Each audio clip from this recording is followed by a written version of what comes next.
Kenapa, Dok? Oh, nah, aku tuh udah dapat majikan kan.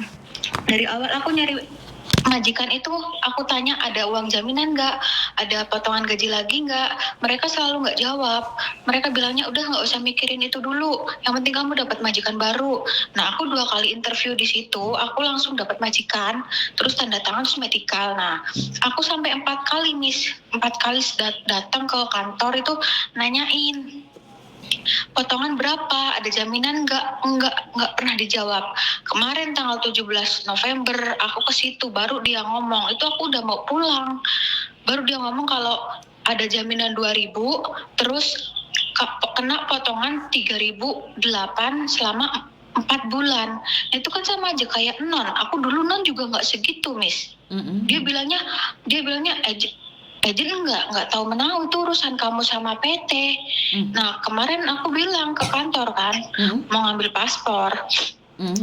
Gimana jaminan? Aku bilangnya aku nggak ada uang buat itu jaminan, ya nggak bisa. Kamu kalau nggak ada uang jaminan itu kami nggak bisa proses. Dia bilang kayak gitu kan.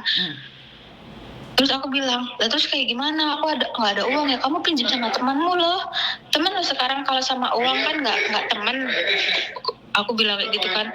Ya kita nggak mau tahu. Kamu harus ada uang. Kalau nggak ada uang ya nggak bisa diproses. Terus kamu maunya gimana? Kalau cancel gimana? Aku nanya kayak gitu kan.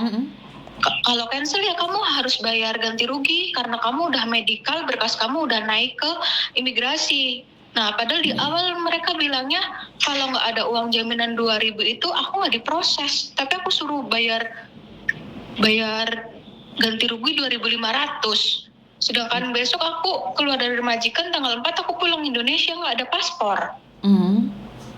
Terus? Itu gimana, Miss? Laporkan aja sama KJRI kalau kamu dipaksa. Kalau lapor KJRI itu apa bisa langsung di tangan paspornya? Iya. Kalau kamu nggak lapor, apakah paspormu pasti ada di tangan? Ya, niatnya besok aku mau lapor, Miss. Iya. Kan biar KJRI yang menghubungi dan kamu kasih tahu tiketmu kapan. Iya, aku udah ada tiket. Aku udah ada tiket tanggal 4 Desember aku pulang. Dok, tadi kan saya bilang laporan sama KJRI bahwa tiketmu kasih ke KJRI biar KJRI yang menangani. Kamu kalau ngomong sama KJRI kalau mereka tidak mengembalikannya seperti apa dan bagaimana? Karena paspor itu tidak boleh ditahan siapapun. Iya.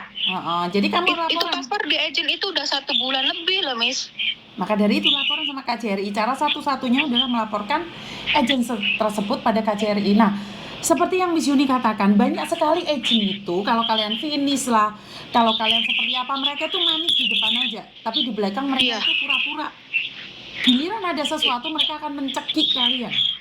Iya, benar. Benar nggak? Karena itu mereka tuh baik, semuanya baik karena mereka butuh anggota, butuh anak buah. Iya. Kalau Miss Yuni ngomong iya, enggak. Benar nggak sih? Iya. Kemarin aku nanya juga, kenapa kok potongannya segede itu loh? Agensi nggak ambil uang kamu, itu urusan kamu sama PT di Indonesia karena kamu nggak finish. Dia bilang kayak gitu. Nggak juga, di tempatnya Koko Thomas nggak ada itu, anak nge-break intermediate nggak ada tuh bayar. Itu potongan 3.008 selama 4 bulan. Nggak itu aku ada. finish kurang 2 bulan loh, Miss. Bukan finish ataupun tidak finish, di tempatnya Koko Thomas nggak ada bayar tuh. Maka dari itu banyak agent-agent ataupun mbak-mbak yang jelek-jelekin kantornya Miss Yuni. Jelek-jelekin lah, yang arogan lah, buka aib.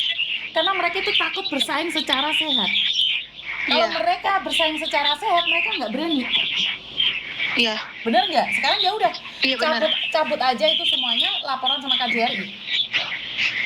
Itu aku harus bayar denda yang 2.500 itu nggak, Miss? Enggak. Katanya dia bilang gini, karena kamu udah medical, kamu apa? Nah, kalau medical itu mungkin kamu nebus medicalnya saja. 1.500 sampai 1.000, itu aja.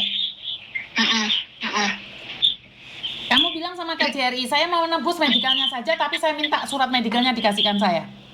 Kamu minta surat medicalnya? Iya. Kalau nggak bisa, besok hubungi Miss Yuni lagi. Iya, Miss. Besok saya ke KJRI, soalnya hari ini masih di rumah majikan, besok pagi baru keluar ke rumah majikan. Oke, siap. Oke, jadi infokan sama Miss Yuni ya. Oke, siap. Oke, makasih. Ya, bersaing secara sehat mereka nggak berani, karena itu mereka bersaingnya secara kotor. ngajak Bala Kurawa untuk menentang Miss Yuni, untuk mengatakan tidak ada biaya. Ya karena mereka agent baik, agent yang sopan, santun ngomongnya, lemah lembut, di uang nyesep mereka. Nyantai aja Yun ngomongnya, gak usah sambil mencong-mencong Yun. Nah olahraga mulut ini biar bisa olahraga. Jadi daripada kita pura-pura Cece nggak apa-apa, giliran bermasalah duit yang disedot. Janganlah pura-pura untuk menjadi baik, tapi akhirnya nyokot lah nyocot. Saya ingin peringatkan nih buat teman-teman ya yang sukanya nyocot dan nyokot itu. Untuk apa sih? Ya, jadi agent harus kaya. Iya, kalian. Saya jadi agent yang penting tanggung jawab. Kita tidak bisa mengontrol majikan, tapi setidaknya kita bisa mengontrol diri kita untuk tidak menipu sesama pekerja migran. Yes.